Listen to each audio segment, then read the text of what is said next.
UE. So Danny, what's it like being a guy that grew up in Dillon, South Carolina, and now Darlington Raceway is named a building after you? You know, you never think things will ever happen. As I mentioned earlier, we were talking that when I came here in '94 just to help out Bill Hennessy in the tower because Russell needed an extra person, I figured, well, I'll come help out and then I'll get back to my regular media duties here at the track, you know, after that race. But it just seemed he was asking me to come back, and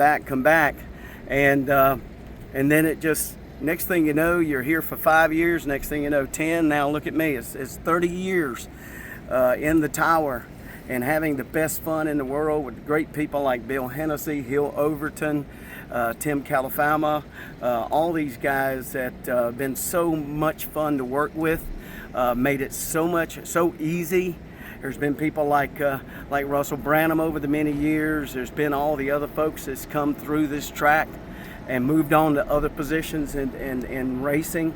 Of course, with Josh Harris now, the president, he's been so accommodating and turned out to be a great friend. And it has been a great journey.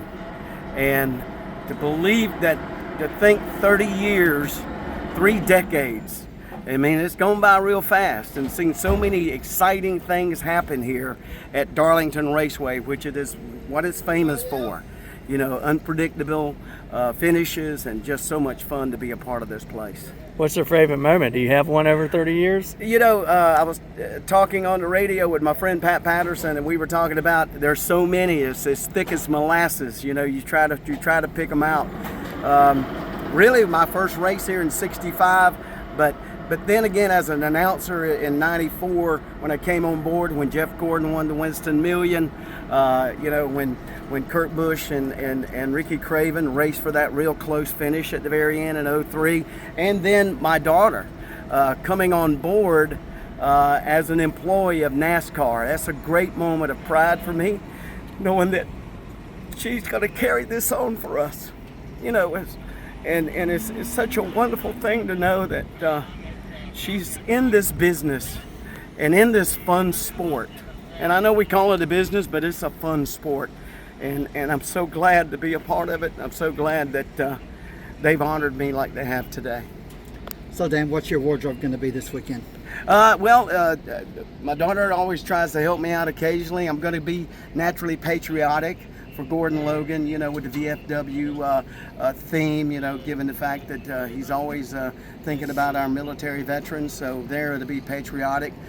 Sunday, because I'm doing Q&A with Austin Dillon, I'm going to go Coca-Cola, as we did several years ago when we were honoring Smoke, Tony Stewart, and remembering when Bobby Allison raced here won here in '72 in the Coke Monte Carlo. So that's kind of what it's going to be, but some of the other things leading up to it is kind of like potluck.